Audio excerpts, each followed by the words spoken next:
Hello everyone and welcome to round 4 of Chess Olympiad 2024.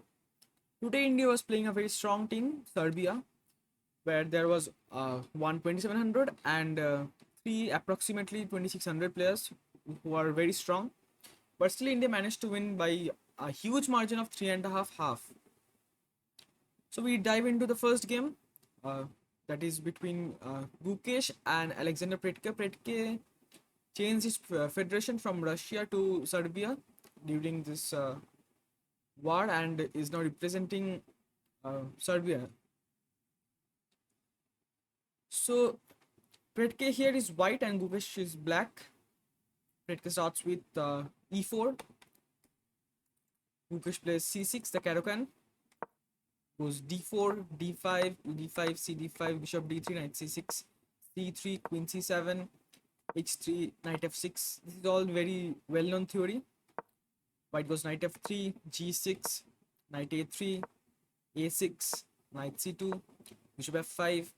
Here white generally doesn't take on f5, but Pretke here takes, which is a bit surprising because this double pawns are very strong for black.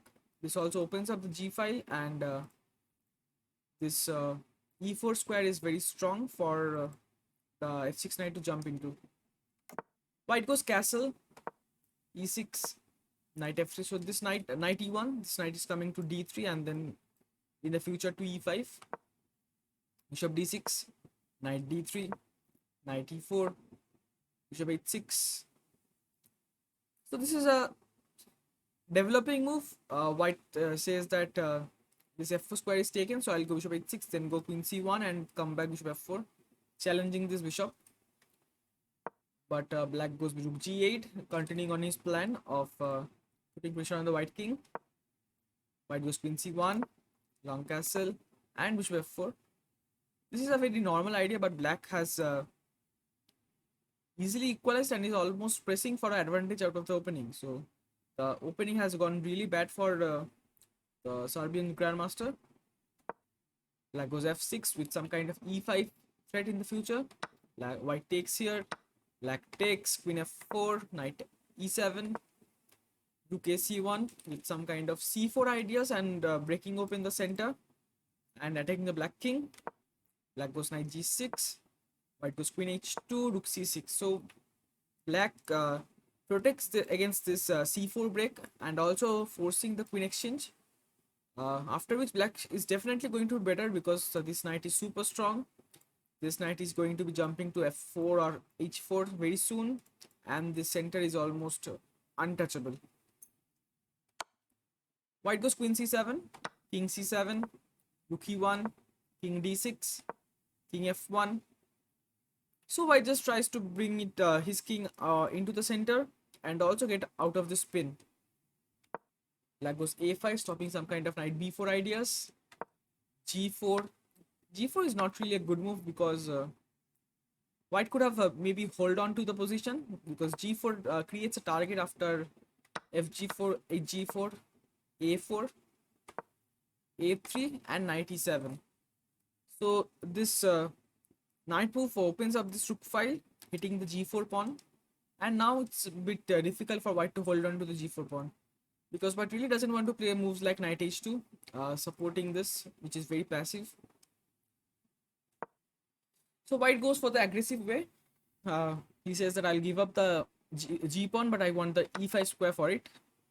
This knight on e5 is super strong, but this pass pawn on h file is also very strong, and it is unopposed. So this pawn can go to h4 and become a protected pass pawn.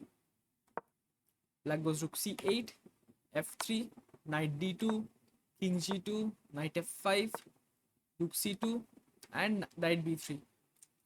So both these knights are very well placed here.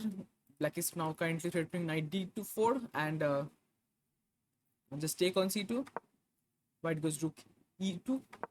Black goes rook c7, knight g4, rook e7, protecting this. The problem for white is that he can't really put more pressure on this e6 pawn after these two rooks because knight c5 black has this and knight f4 black has this.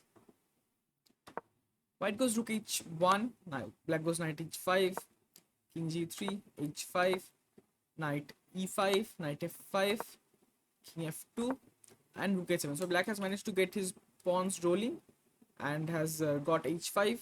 Sometimes he is going to go g4 or h4 and get knight g3, some kind of these ideas. White goes rook g1, black goes rook g7, connecting the rooks. King e1, king e7, rook g2, hitting g5 pawn, black goes king f6, king e2, b6, stopping any kind of knight c5 jumps, knight c6, knight d6, knight e5, and knight f5. So this knight is now ready to come back into the game with knight c4, and as it was not really doing much on b3. White goes rook h2, knight c4, rook h1, h4, king f2, king e7, rook g2, takes, and knight f5. So black has managed to exchange one pair of knights, and as more and more pieces gets exchanged, the extra pawn will get more dangerous. White goes rook e1, rook h8, king g1, rook f8. These are really not some concrete moves. These are just like slow improving moves, and it's kind of how to explain.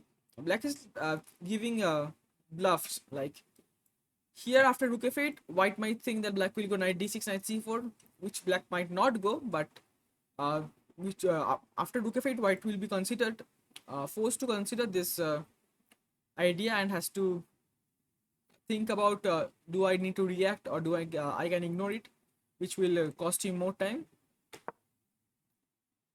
White goes rook e2, king d6, king g2, knight g3, rook e3, knight h5.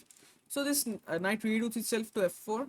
From there, this will it will protect the e6 pawn and also help the h4 pawn in advancing.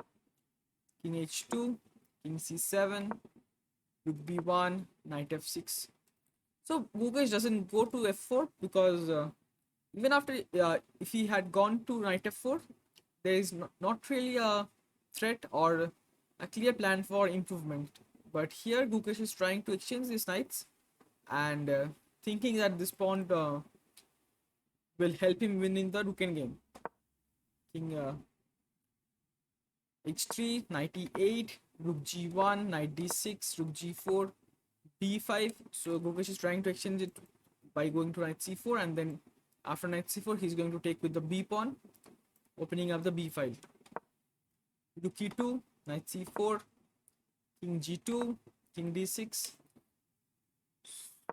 So here if white had gone knight c4, black would go b4 and rook e6, the f3 pawn was hanging. So everything comes perfectly because now white goes king g2 to protect the f3 pawn and black can go king d6, protecting the e6 pawn. Knight d3, trying for knight c5, rook f7, f4. Maybe white could have gone directly for knight c5 and hit the e6 pawn, threatening rook e6 and forcing black to protect the e6 pawn or go for something immediate with h3, which would have been very difficult for Gukesh to play because he had only 46 seconds on the clock. But Predke goes f4, gf4, king f3, rook f6, rook h4, rook g8 and knight f4. So it looks like white has managed to get back the pawn, but the problem is this king, knight on f4 rooks are very badly coordinated and will come under a lot of pressure. Black goes rook g1, trying to go for something like rook b2 and takes the pawn. Rook g4, rook f1, king g3, e5. The problem with rook b1 here was white is just going knight d3 and protecting this, so black couldn't really find something to break through. And also both were like playing on seconds, so it's always a good idea to make it complicated. Gukesh goes e5, d5, knight e5, rook g5, rook g1, knight g2, and knight c4. So rook g1 was a very good intermediate move because it removed the knight from f4, which was threatening the d5 pawn. White goes rook h5, king c8, rook h2, king c5, rook h5, king c6. They were repeating because they have no time. And surprisingly, white goes rook h8 and doesn't repeat here.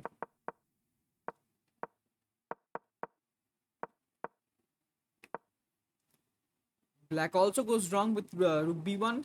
White goes knight f4. He takes here.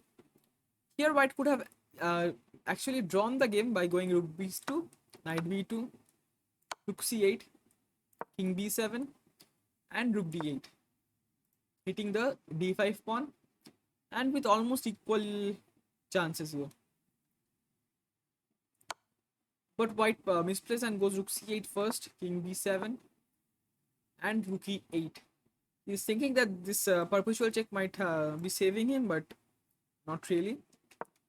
The knight comes back to d6 from where it will cover the c8 square, so no perpetual. Rook b8, king c6, rook d8, rook a2, and Gukesh is just starting to collect all the pawns. Rook a8, rook a3, knight e2, king c5 still covering the c8 square, rook d7, knight e4, king g4, rook c6, king f4, and takes on c3. So Gukesh is now 3 pawns up and a perfectly safe king, and is just clearly winning.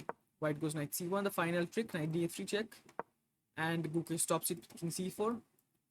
And with this, India is leading with 1-0, and a very well played game by Gukesh, outplaying his super grandmaster opponent with the black pieces.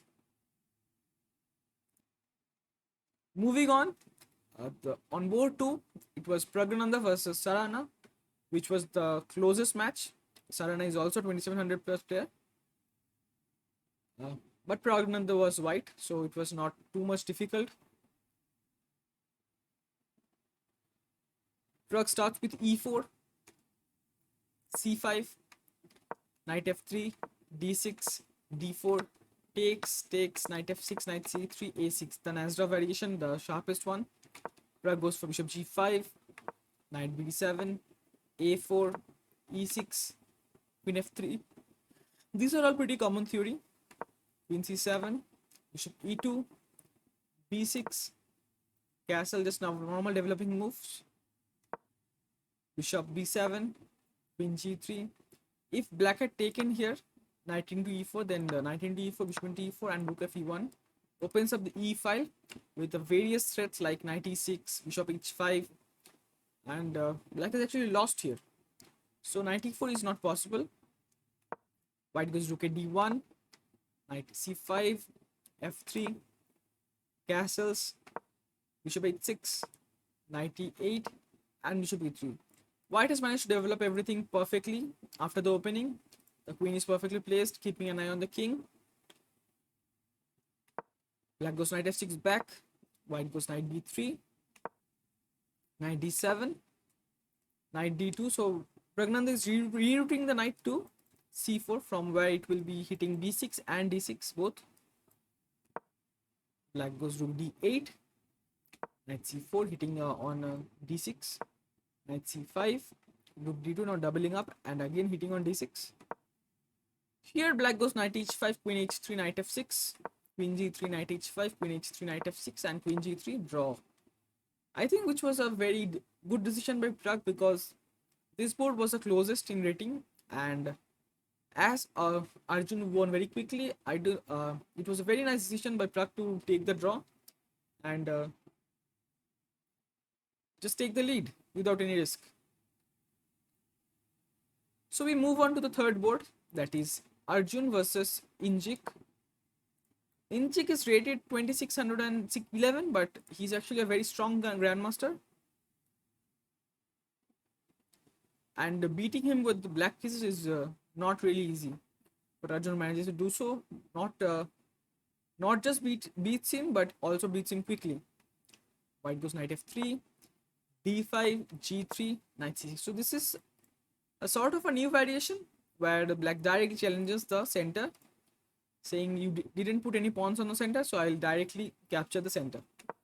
White goes d4, bishop f5, bishop g2, knight b4, threatening the fork, knight e3, e6, c3, knight c6, queen b3, rook b8. So everything till now is very well known theory. Black goes here, forcing white to go knight a3 so that he cannot develop normally like c4, knight b2 or knight c3. But after knight h4, black goes bishop e4. He doesn't really want to give up the bishop for this knight. He's without creating any weakness. But after f3, black just falls back, as f3 has created a big weakness on the dark square and also closed this beautiful bishop.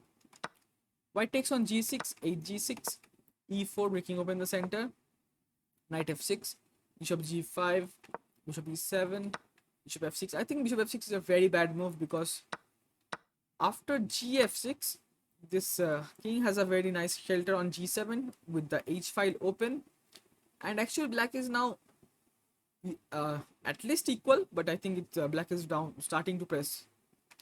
E into d5, e into d5, knight c2, knight f5, queen b5, c6, queen e2, knight c4.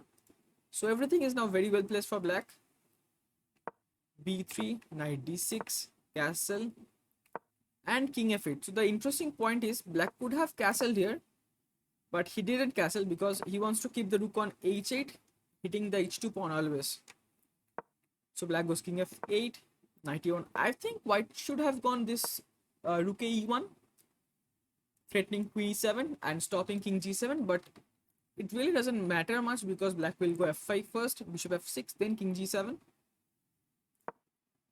So he goes knight e1, queen f5, hitting c3, rook c1, knight f5, b4, queen c7. So black was threatening some kind of knight g3 ideas or rook h2, queen g3 ideas, which kind of force white to play f4. Black goes a5, a3, rook e8. Black isn't really hiding for king g7, queen d2, knight d6. So the knight goes back to c4, hitting a3, knight c2, defending it, f5. Now the black knight always has an outpost on e4 and c4. Rook e1, king g7, rook e2, rook a8, rook e1 again, bishop f6. So black has managed to place everything perfectly here. This knight is looking at e4, c4 and can jump into any of them. This rook is now on the verge of getting into the white's position after ab4, ab4. White again goes rook e2, takes, and rook a2. So black finally manages to enter on the second rank, and with all this kind of threats, black will soon win the game. White again goes rook e1. So white really doesn't have any kind of plans. Rook a8, rook a1, queen b6, because black really doesn't want to exchange on a1 himself and get this rook to challenge blacks again. So Arjun goes queen b6, rook b1, rook a4, queen c1, and queen a7, saying if you take, I'll take back with the rook and also keep my one rook at least on the second rank. So white takes, and he goes rook b2, which is just a blunder because we'll just see now. I think white should have gone rook a1, but the problem here is bishop d4, so which is just a brilliant move. I think white also saw this. cd4 and rook c2, queen c2, black has queen a1, and for rook a7, black has rook d1. So there are a lot of tactics here. So white goes rook b2, which is also blundered here because of what Arjun does immediately. Knight b5, rook b3, and the brilliant move knight c3, breaking open the pawn structure with the king on g1. Black is just winning now. Rook c3 is forced because it will just be a pawn. bishop d4, forking this too. So knight d4 is forced, and the final blow, rook a1, pinning this queen and just winning the game on spot. Because if white goes something like queen a1, and not just black gets the queen, but also the c3 rook. And also this, the most important part is that this d4 knight is pinned, or else if something like if the king was on f1 or h1, then white could just go knight e2 back, and he has 3 pieces for the queen, which would also, which would keep the game going. But everything just falls in right place, and after rook a1, white just resigns the game. And so with this, India has taken the 2.5 lead with only 1 game to go. So on the board 4 plays Vidit Gujarati against Ivik Valamir.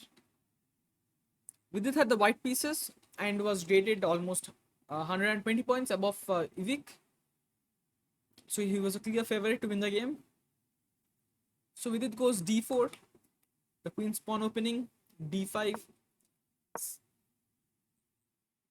c4, c6, knight f3, knight f6, knight c3, the Slav defense, dc4, a4. Vidit allows the dc accepted Slav, but black doesn't go for the main line with bishop f5. Black goes e6, e3, c5. This is a weird idea because black goes for this queen's gambit accepted setup with 1 move lost.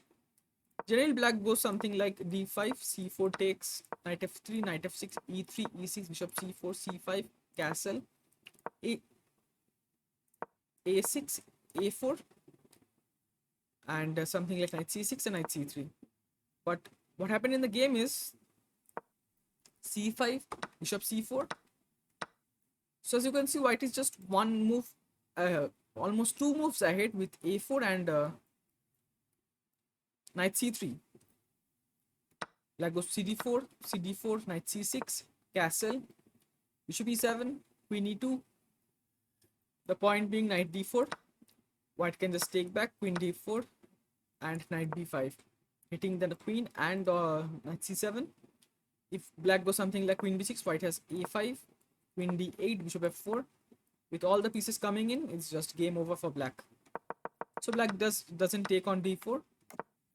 Black goes castle, rook d1. Now white is threatening d5 break, which is very thematic for this kind of isolated pawn position.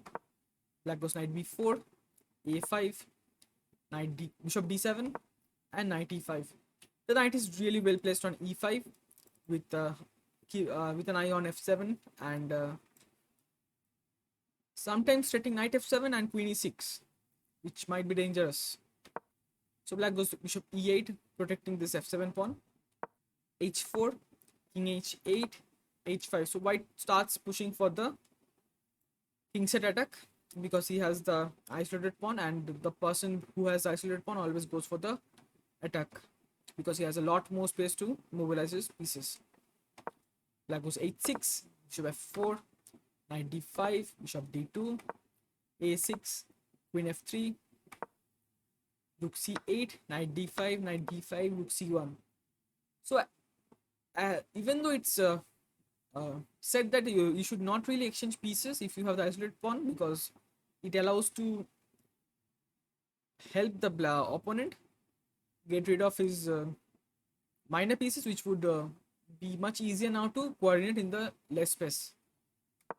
So black goes rook c7, bishop d5, ed5, rook c7, queen c7, rook c1, queen d6, queen f5. Even though the black has this double bishop, this knight on e5, this bishop here, and the white rook on the open 5 compensate more than enough. King g8, rook c. So white is still trying to attack with going by rook g3 and bishop h6, queen f6, queen f6, bishop f6, and rook c7, bishop into e5, d into e5, bishop c6. So black has managed to liquidate everything and go into a opposite color bishop endgame, which might look drawish at first, but isn't really that easy because the rook is already on 7th rank. There is an isolated pawn on d5, and white has a very good pawn majority on the king side against this 3. White goes bishop c3, f6. Black immediately tries to break open because white was really threatening e6, after which this attack on g7 would be dangerous.